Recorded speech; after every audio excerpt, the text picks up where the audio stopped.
जमी, अष्टमी, एकादशी, प्रदोष, शिवरात्रि, अमावस्या, पूर्णिमा, इस दिन ये 7 दिवस आपको बताए थे और कहा गया था कि 5-5 दिए लगाना शाम के समय पर। बन सके उन दिए को लंबी बाती, कौन सी बाती का, जम के बोलो जरा, लंबी बाती। आपको पहले भी कथा में कहा, लंबी बाती का जो दिया होता है, लंबी बाती का जो दीप होता है, वो दीप हमारे जीवन में वंश की भी वृद्धि करता है। इसलिए हमारे यहाँ पितरों का दिया, देवी जी का दिया, नवरात्रे का दीप, ये सब लंबी बाती के लगते हैं। तो लंबी बाती का जो दीप होता है वो हमारे वंश की भी वृद्धि करता है, लक्ष्मी की भी वृद्धि करता है, सुख समृद्धि। और अगर मान लो भूल से हमारा कहीं पैसा अटक गया और वो व्यापारी नहीं दे रहा, तो लंबी बाती शिव पुराण कहती है, हमारा एक लोटा चराया गया जल आज नहीं तो कल हमारी जिंदगी को बदलेगा जरूर और हमारे जीवन को सुखमय बनाए। डॉक्टर कह दे कि ऑपरेशन की जरूरत पड़ रही है और तुम्हारा गुड़िया कसक गया या तुम्हारी हड्डी बढ़ गई या तुम्हारी हड्डी का रोग बढ़ गया, ये शिवलिंग पर आप भगवान देवाधिदेव महादेव को जल चराएं।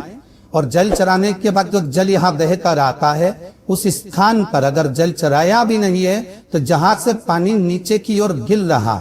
उस स्थान पर गणेश, कार्तिकेय, अशुभ सुंदरी वाली जगह से जब जल नीचे की ओर गिरता है, उस स्थान पर अपना हाथ लगाकर बस कुछ देर तक उस हस्त कमल को उस स्थान पर लगाए और भगवान शंकर का पंचाक्षर मंत्र नमः शिवाय या षडाक्षर मंत्र ओम नमः शिवाय या श्री शिवाय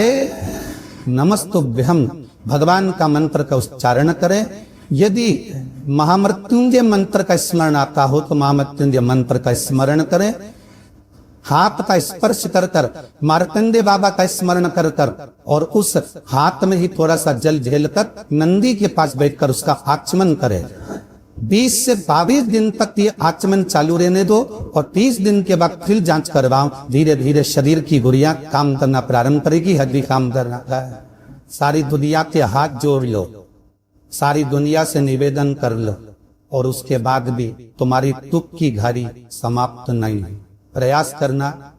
तुम्हारे घर में कोई गमला हो, कोई पौधा लगा हो, जो भी पौधा लगा, हम ये नहीं कहेंगे कि वो गुलाब का है कि गेंदा का है कि शमी का है कि बेलपत्री का है, जो पौधा तुम्हारे घर में लगा, एक प्रयास करना।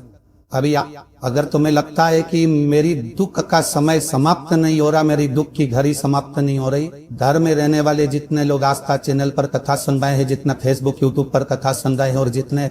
पुष्कर राज की इस पावन धरा पर बैठकर कथा सुन रहे हैं, उनसे निवेदन करेंगे, जो पेड़ तुम्हारे यहाँ लगा हो, जो पौधा तुम्हारे यहाँ लगा हो, जो वृक्ष तुम्हारे यहाँ लगा हो, जो क्यारा तुम्हारे यहाँ, कुंडी तुम्हारे यहाँ, उसी की मिट्टी को, उसी के पेड़ के नीचे, उसी पौधे के नीचे, उस मिट्टी को थोड़ा सा हाथ से उसको उठाकर एक लिंग की आकृति बना ले। उसमें जलाधारी बनाने की जरूरत नहीं, केवल लिंग की आकृति बनाकर उसी की पूजन वही कर कर पानी चढ़ाकर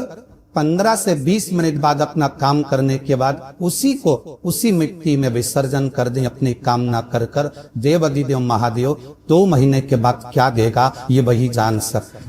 वो क्या प्रदान करेगा ये उसकी देख लिया हमने, बहुत प्रयास कर कर देख लिया, सारी दुनिया का हमने प्रयोग कर कर देख लिया। इनसे भी पूछा, उन्होंने कहा वाशरूम इधर बना दो, वास्तु शास्त्री ने कहा ये बना दो, ज्योतिष आचार्य ने कहा ये बना दो, उन्होंने कहा ये बना दो, उन्होंने कहा वो बना दो। हमने दुनिया का काम कर कर देख लिया, हाथों की अंगूठियां बदल कर देख ली, नग आभूषण बदल कर देख लिए, सोने की दिशा बदल कर देख ली, सीढ़ियों की दिशा बदल कर देख ली। अब जब सारी दिशा बदल कर देख ली, सारा काम कर कर देख लिया, उसके बाद भी अगर हमारी ग्रह दशा नहीं सुधरे, हमने सबके दरवाजे जाकर देख लिया, देवी देवताओं के भी धोख के देख लिया, पर जब भी अगर हमारी दशा ना सुधरे तो फिर कहीं मत जाना, महादेव के चरणों में जाकर बस उसकी आराधना में लग जाना, फिर वो समान। एकादशी के दिन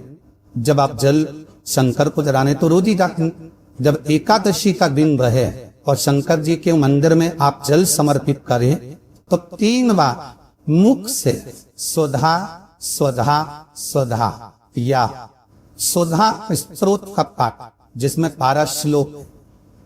दो चार है, पैसा तो आ रहा है, घर में टिक नहीं रहा, दफ्तर में, पुलिस में, एक्सीडेंट आदि में, कहीं गलत जगह पर व्यसन में अगर पैसा जा रहा है,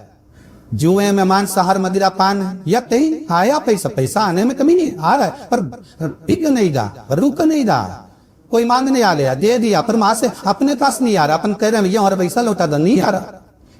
तो महाराज शिव महापुराण की कथा कहती है, एकादशी के दिन गंगा के जल में मात्र 7 बेलपत्री डालकर जो नंदीश्वर भगवान अर्थात जो शंकर जी के शिवलिंग के सामने नंदी होता है, उस नंदी के चरण पर गंगा का जल चढ़ाकर बेलपत्री शिव पर समर्पित कर देता है, उसके घर में रुपया रुकना चालू हो जाता है, तो वो गलत जगह पर नहीं जाता, गलत स्थान पर वो धन जाएगा ही नहीं। तूने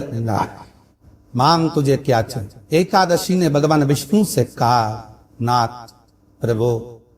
वर दे दो, मृत्यु लोक में जो मनुष्य मेरा व्रत करेगा, चाहे जलचर, थलचर, वायुचर या संसारिक मनुष्य मेरा अगर एकादशी का व्रत करेगा, प्रभु उसके यहाँ धन धान्य वैभव सुख संपदा बढ़ेगी और उस जीवात्मा को नरक नहीं भोगना पड़ेगा, सीधे वैकुंठ का उसको वास मिलेगा। जब जीव आत्मा को लेकर चला जाएगा, यम के दूत जब बंदी बनाकर ले जा रहे होंगे उस जीवात्मा को, जिसके प्राण छूटे होंगे, यम के दूत जब बंदी बनाकर ले जा रहे होंगे, तब मुझे वर दो कि मैं इसका हाथ पकड़कर बेतन्नी से पार उतार कर सारे नरकों से निकालती हुई आपके धाम में लेकर आऊं। भगवान ने वर दे दिया तथास्तु। हे एकादशी सुनो, मृत्यु लोक का मनुष्य अन्न का त्याग कर कर, क्योंकि अन्न में एकादशी के दिन पाप पुरुष रहता, अन्न का त्याग कर कर एकादशी के दिन जो मनुष्य तुम्हारा व्रत धारण करेगा, उस व्रत को करेगा और उस व्रत को धारण करेगा, उसकी मनोकामना पूर्ण होकर वह मेरे ही धाम को जाएगा। ये तो हुआ एकादशी के जन्म की कथा।